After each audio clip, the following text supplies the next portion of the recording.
Hello Red Case listeners. Welcome back to the channel that shares true crime stories that really happened around the world. We hope you are all safe, healthy, and always far away from danger. Tonight's story is one that will leave you questioning everything about friendship, loyalty, and trust. Imagine being a teenager, surrounded by people you call your best friends, people you laugh with, cry with, and share your secrets with. Now imagine discovering that those same people are secretly plotting to take your life. This is the heartbreaking story of Skylar Neese, a bright, kind, and beloved 16-year-old girl from West Virginia who was betrayed in the worst way possible and murdered by her two best friends. This case shocked not only her small town but the entire nation. And what makes it even more terrifying is the cold, calculated, and emotionless way it was carried out, for no real reason at all. This is a story of betrayal, deception, and the devastating consequences of misplaced trust. So, sit back, stay with us, and let's dive deep into the chilling murder of Skylar Neese. Skylar Annette Neese was born on February 10, 1996, in Morgantown, West Virginia. She was an only child, loved deeply by her parents, Mary and Dave Neese. Skylar was a straight-A student at University High School, a bright, witty, and ambitious girl with dreams of becoming a criminal defense attorney one day. She was known for her infectious laughter, a sharp sense of humor, and her deep love for reading, cats, and spending time with her friends. Despite being an only child, Skylar was incredibly social. Her world revolved around her close-knit group of friends, especially two girls, Sheila Eddy and Rachel Shoaf. Skylar met Sheila Eddy when they were in second grade. Sheila was bubbly, charismatic, and had a knack for getting attention. They were inseparable, like sisters. Later, in middle school, Skylar became friends with Rachel Shoaf, a drama student with a flair for performance and a seemingly sweet, innocent nature. By high school, the three were considered best friends. They called themselves the Three Musketeers and were constantly posting selfies together, sharing inside jokes, and broadcasting their friendship on social media. But beneath the surface, tensions were brewing. As time went on, Skylar began feeling like a third wheel. Sheila and Rachel were becoming closer, often leaving her out. Skylar, smart and perceptive, started to notice their behaviors, lying, sneaking around, and talking behind her back. Her Twitter feed started to reflect her frustrations with cryptic tweets like, "You doing shitty like that is why I will never completely trust you.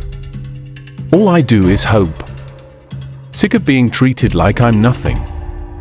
It's clear now that Skylar was sensing something was wrong, something much darker than typical teenage drama. On the night of July 5, 2012, Skylar came home after her shift at Wendy's.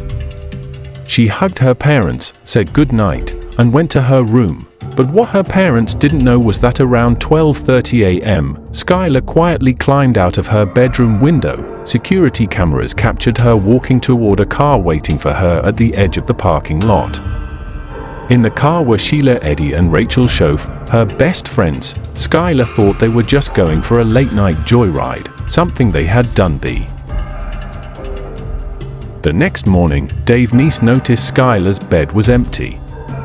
Her window was open, and her screen had been removed. At first, Dave and Mary assumed she had snuck out and would be back soon. Teenage rebellion, nothing more. But as hours turned into a day, and then two, panic set in. They filed a missing person report.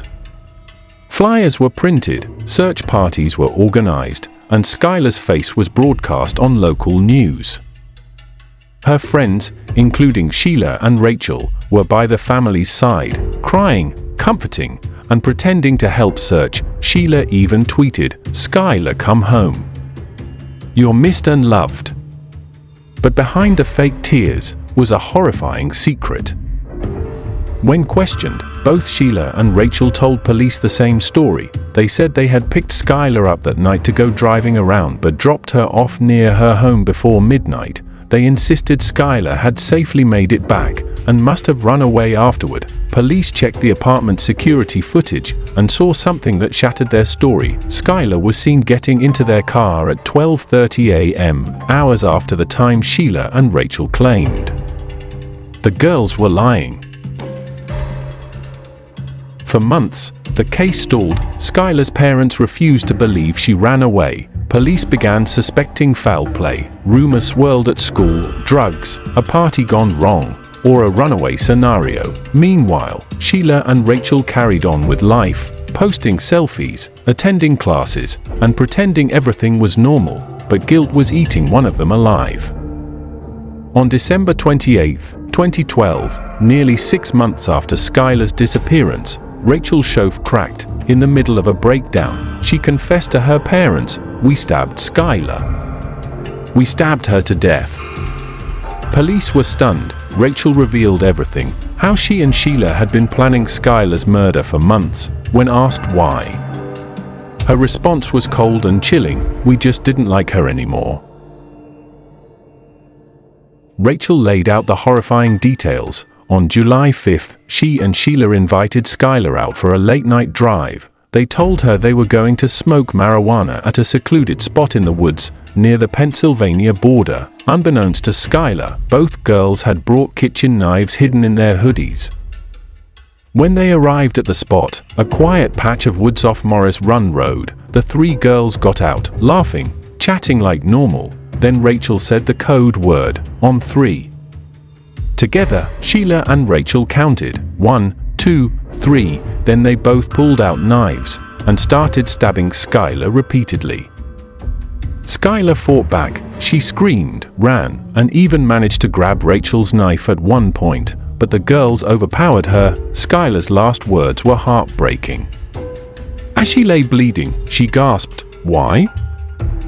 After Skylar died, the girls tried to bury her body, but the ground was too rocky. Panicking, they covered her with branches and rocks, wiped their knives with paper towels, and returned home as if nothing happened. They continued life as normal, laughing, tweeting, going to school, while Skylar's parents were living in a nightmare, searching for their missing daughter.